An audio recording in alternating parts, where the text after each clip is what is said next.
What's going on, guys? So it's been a while since I've made a video, of course, and here I am, giving it to you raw and real. Um, I remember in my last video I said I wouldn't be too rigid on myself, and I guess I took that quite to its conclusion, as it's been close to 2 years, I guess, since I've released my last video.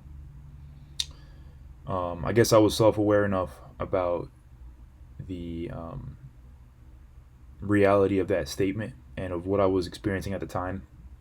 Um, in the past, my last video was quite a bit about just my rebrand and kind of the change in direction of my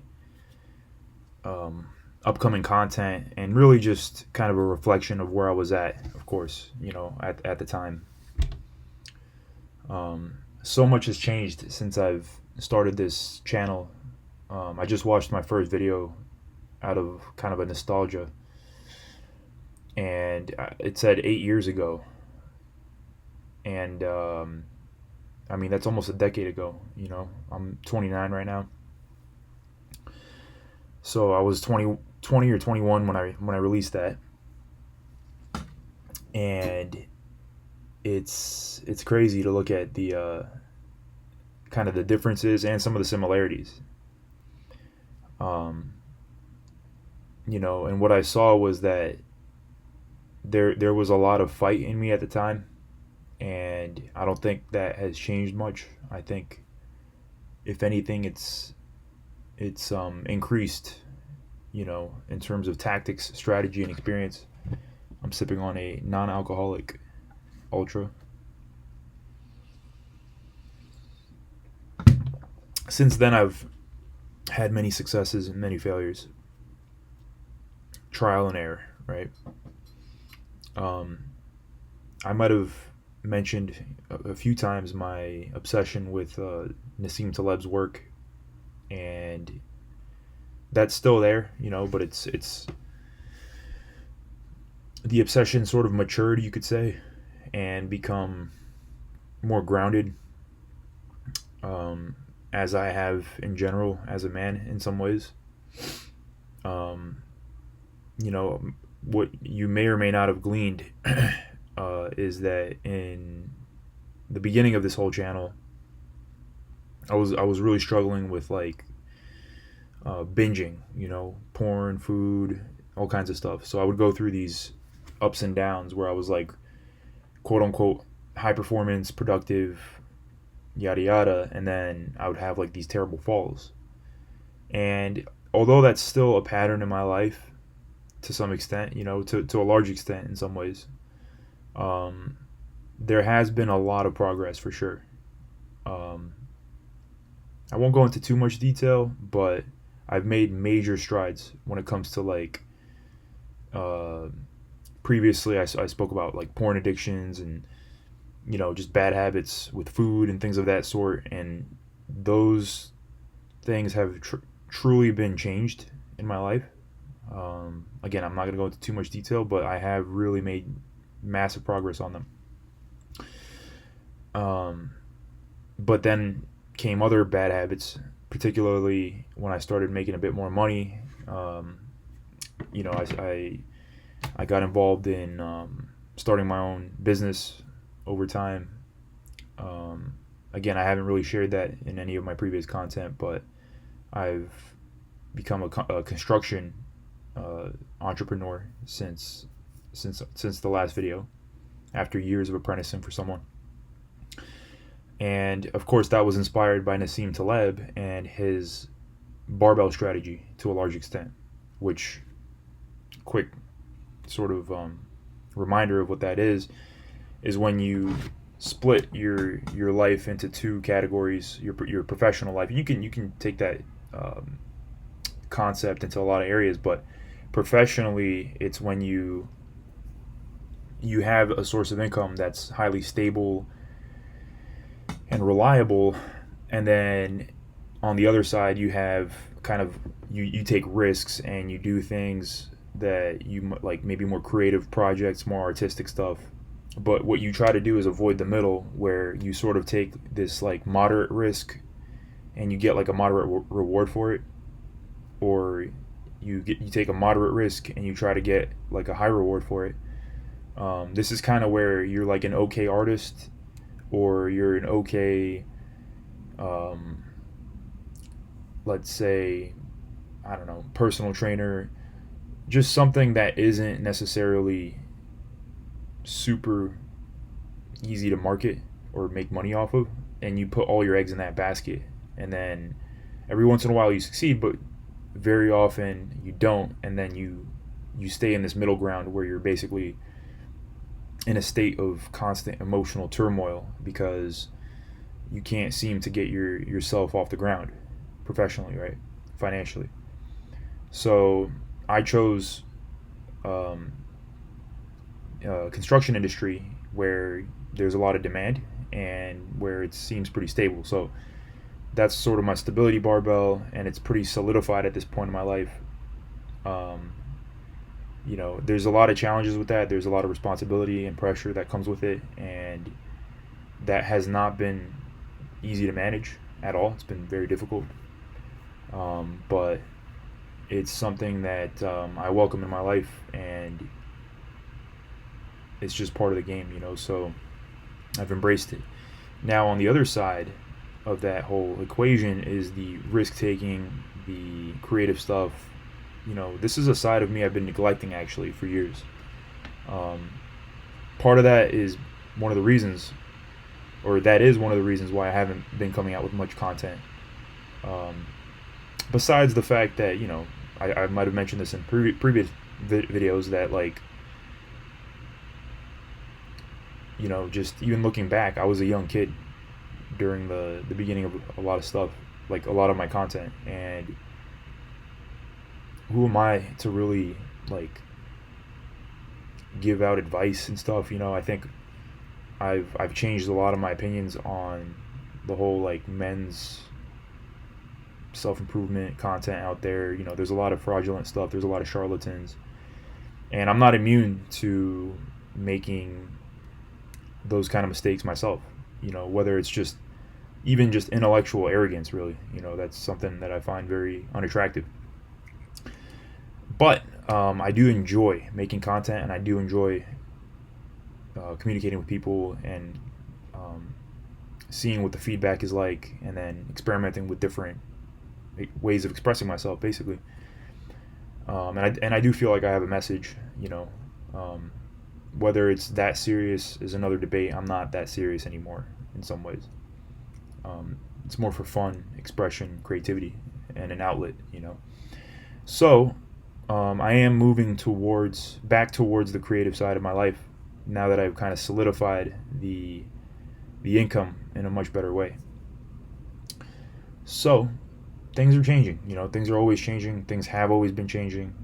I have an old video called "There's Stop Hoping for Certainty. There was never any to begin with," and I think that was a pretty wise thing to realize when I was in Thailand several years ago.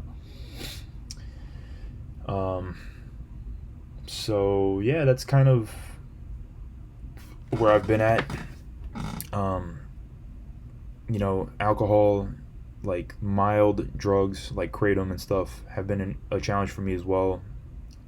I'm experimenting now with basically giving that stuff up. Um, we'll see for how long. I'd like to say it would be for the long term, but I'm not naive anymore about how people change, how things change, how your mind changes when circumstances change. So for instance, this is an interesting topic I might come out with more content on, which is the topic of sobriety, right? So like, you go to certain countries where alcohol is very much a part of the lifestyle. Like, picture Italy with the wine, or France, or my mom's country of Georgia. It's heavily involved, heavily intertwined with the social sphere. And it's the same thing in America, but it has a different cultural, just nuance to it. And what I found is, in my experience, that when I'm in America, the drugs, the alcohol, and things like that become an issue a lot quicker. Partly just because of the culture, but also because of where I am uh, in terms of the state I'm in, the city I'm in, the community I'm in, um, the community I'm not in. So based on a lot of factors, it makes sobriety a more preferable lifestyle. Um, Now it can become problem. So if I stay here, it becomes a problem pretty quickly. Um, but when I go to other countries, it might be a little bit less of a problem, but it can still be a problem. So that's why I said I'm not sure how that's going to look. But that's just one challenge I've been personally experiencing still. Um,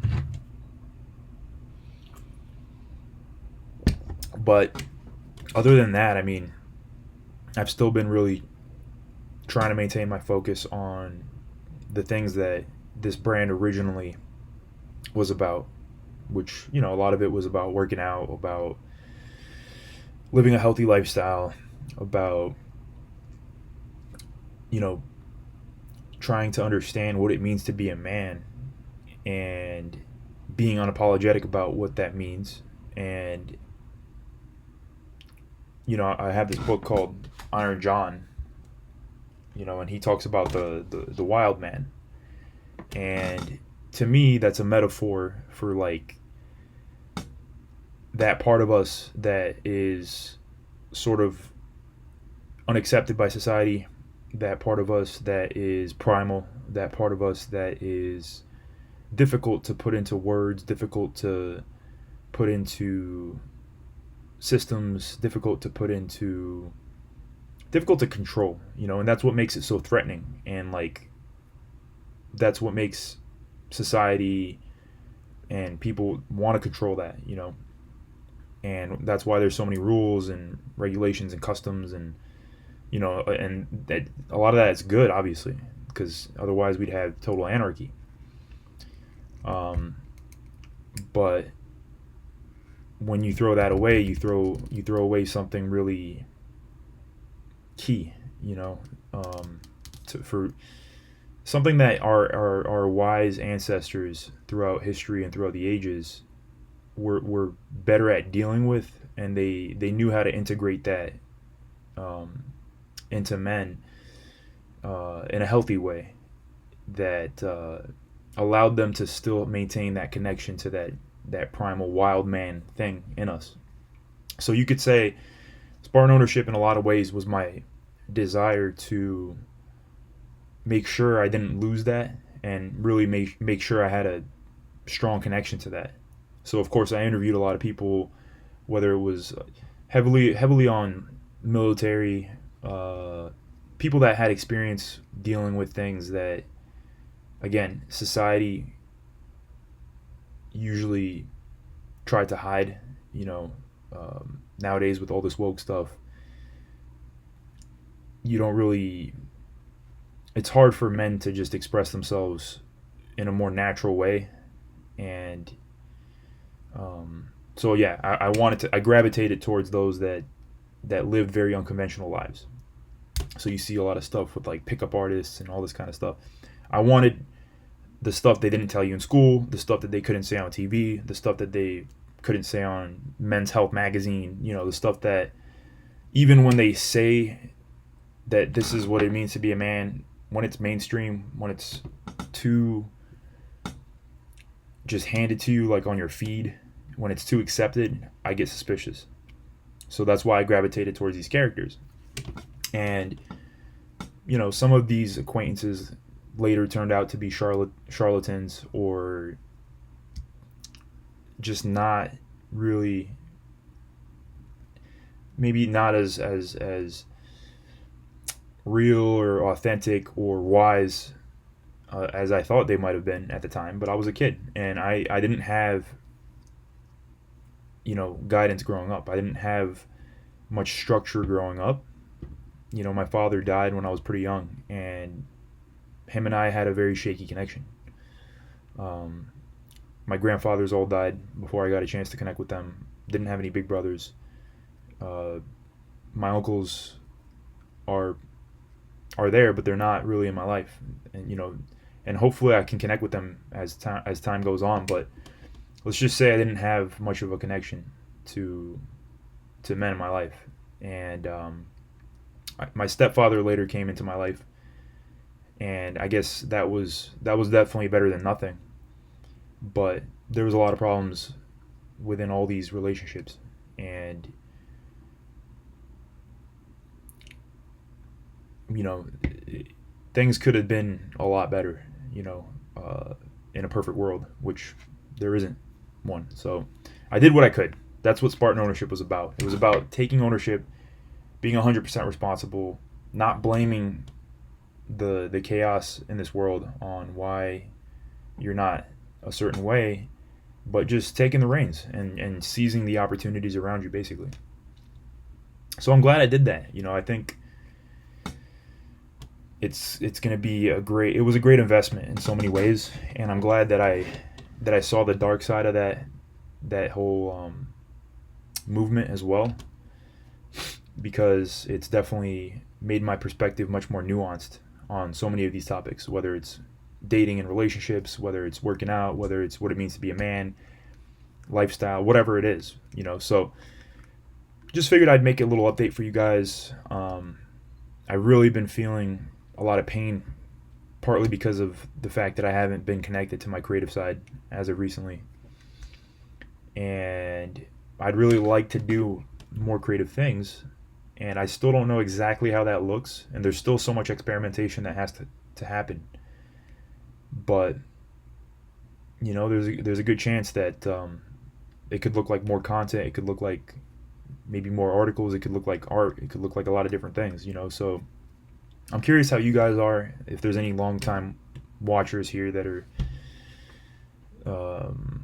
that want to comment or kind of share what they think about the changes over time. Could be interesting.